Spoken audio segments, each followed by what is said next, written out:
All right, these notes are going to be on solving absolute value inequalities. And before I get into the inequalities, I'm going to refer back to equations and just make sure that we remember what all of that means.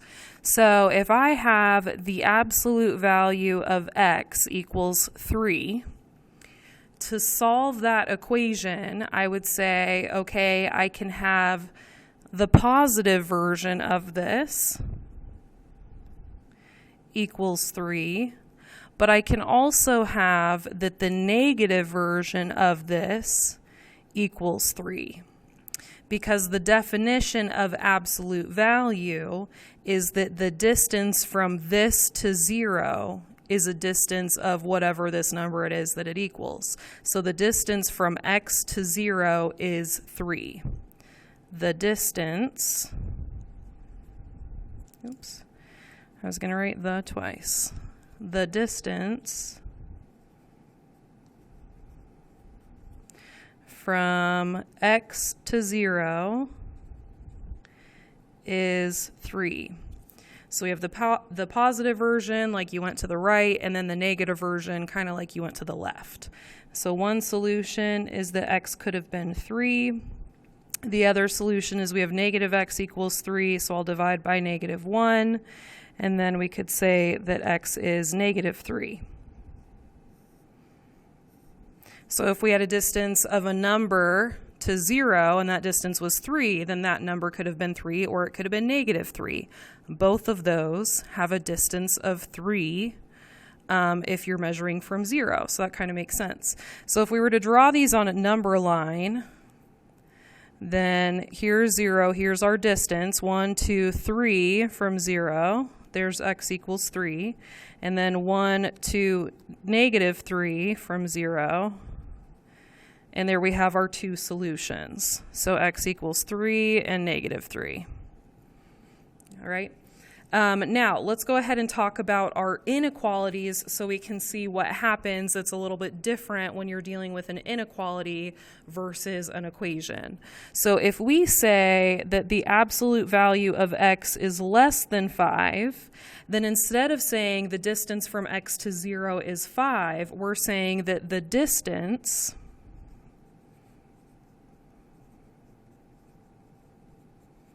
from x to 0 is less than 5. So I'll go ahead and I'll draw a number line because I want this to make sense visually. So here's 0, and then I've got 1, 2, 3, 4, 5, and I'll go to 6. So if the distance from x to 0 is less than 5, then it can't be 5 exactly, but it could be 4, and it could be 3, and it could be 2, and it could be 1, and it could be 3.5, and it could be 4.9. It could be any of these values in between. It just can't be 5 exactly. So all of these values right here work for x, because all of these distances, if x was all of these numbers, all of these distances from 0 to whatever this number could be, all of those distances are less than 5. So all of those distances would work. Sorry, my lead was breaking. Okay, now we can do the same thing in the opposite direction. So we can say 1, 2, 3, 4, 5. There's negative 5. So we can't be on negative 5 exactly, because then the distance between 0 and negative 5 would be exactly 5, and our distance has to be less than that. But we could be at negative 4 because this distance is less than 5. We could be at negative 2 because this distance is less than 5. We could be at all of these numbers in here. All of those numbers would work because all of those distances are less than 5. So as long as x is some number between negative 5 and positive 5, it would work to be a distance of less than 5 away from 0. So this is the solution to this inequality. X is less than 5 away from 0. Okay, let's look at the next. I'm going to leave, go ahead and leave a couple spaces. We're going to come back to this in our notes in a little bit. And now I'm going to write the absolute value of x is greater than or equal to 4. Okay, now I'm going to say the distance from x to 0 is greater than or equal to 4. Okay, so we're going to draw this solution now. So I'm going to draw my number line. There's 0. 1, 2, 3, 4. 1, 2, 3, negative 4. Okay, now if the distance from x to 0 is greater than 4, so from 0 to 4, that's a distance of 4. So they can be a distance of 4 away or more than that. So it could be a distance of 5 away. It could be a distance of 6 away. It could be a distance of 7 away, but not less than that. Greater than or equal to 4 has to be a distance of more than 4 away from 0. So these are values that would work for x. X could be a distance of 4 away or 5 away or 6 away from 0. Same thing over here. X could be a distance of 4 away from 0. So this is 4 spaces away from 0. Or it could be a distance of 5 spaces away from 0. Or it could be a distance of 6 spaces away from 0, but not 2 spaces away from 0. It has to be more than that. And so we can do the same thing in this direction. So the way that we would write this is we would say x is less than or equal to negative 4, or x is greater than or equal to positive 4. Okay, so what I'm going to do now is I'm going to summarize the 2 different ways these problems can go, and I'm going to use a marker for this. You don't have to use a marker, but it could be good just to kind of remember how this works. So once you are solving an inequality and you get down to the point, that really important spot where your absolute value sign is alone on one side of the equation and the number is alone on the other side of the equation, then you look at your symbol. If you have a less than symbol,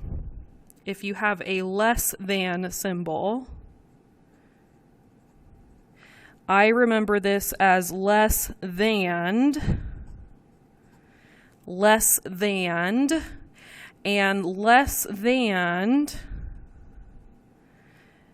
does this, it makes a sandwich. Stay with me, I don't know, this kind of works. It makes a sandwich. The x is sandwiched in between the 2 solutions. Negative 5 and 5 are the 2 solutions for x, so x is sandwiched between negative 5 and 5. Once you get down to the point where the absolute value is isolated, the number is isolated, and we have our symbol, if the symbol is a greater than, or if that is what you have, then you have one solution or the other. So here the answer is that you are sandwiched in between 2 numbers. Here your solution is that your answers go opposite directions. Okay, and that's what we need to remember about solving absolute value inequalities. So let's try a couple where we actually have more steps because these ones didn't have any steps. They were pretty simple. So let's go ahead and do a couple examples, and then we'll leave the rest for in class tomorrow. Okay, example number 1, negative 4 times the absolute value of 3n plus 6 is less than or equal to negative 24. All right, so my first step is going to be just like it would be if we had an equation. We would divide by the negative 4.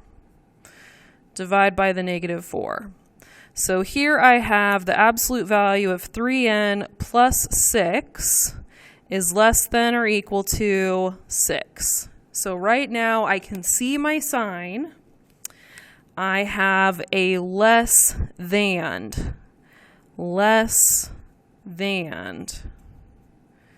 That means that my final answer is going to be a sandwich. So I can go ahead over here, I can put X in the middle, I can make the sandwich, and then I'm going to go ahead and do my math off to the side, and I'll come back over here when I'm finished and I'll put my answers. So I'm going to go ahead and solve this problem the two ways. I'm going to say I've got the negative version, 3n plus 6, equals 6, and then I've got the positive version, 3n plus 6 equals 6. So I'm just doing the negative and the positive version the exact same way that I did it when I was solving an equation. I'll go ahead and distribute my negative. Negative 3n minus 6 equals 6. I'll go ahead and add the 6 over to the other side. Negative 3n equals 12. Divide by negative 3, n equals negative 4. Okay, so there's one of my numbers. Find my other number. 3n equals 0. Divide by 3, n equals 0. Okay, so I started the problem, I got my absolute value all alone, I got my number all alone, I saw that I had a less than sign, and so that told me that I was going to have my answer as a sandwich. Then I got my two numbers, I got negative 4 and 0. Now I just have to figure out which number is the smaller and which one is the bigger. The smaller number is negative 4, so that's going to go over here. The bigger number is 0, that goes over there, and that is my answer. All right, let's try one more, and then we will leave the rest of the examples for tomorrow. All right, next problem.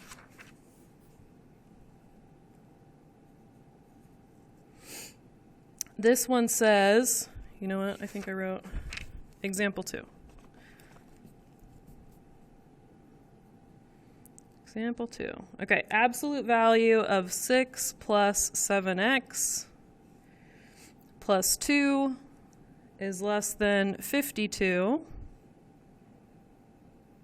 No, we'll do greater than. Let's not do the same thing twice.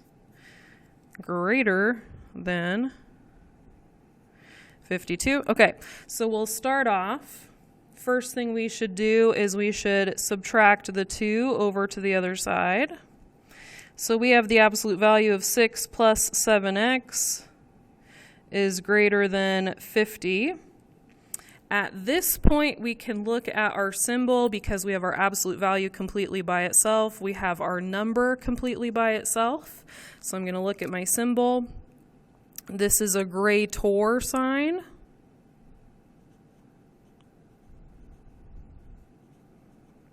So that means I'm going to have less than, x is less than a certain number, or x is greater than a certain number. Okay, as my final answer. Now I can go ahead and take this off to the side and solve the two situations. So I can say the negative version equals 50, and the positive version equals 50. So negative 6 minus 7x equals 50. I'll go ahead and add the 6 over to the other side. Negative 7x equals 56. Divide by negative 7, and x equals negative 8. For this one, I'll go ahead and subtract 6. 7x equals, is that 44? Divide by 7, and this one equals a fraction, 44 over 7.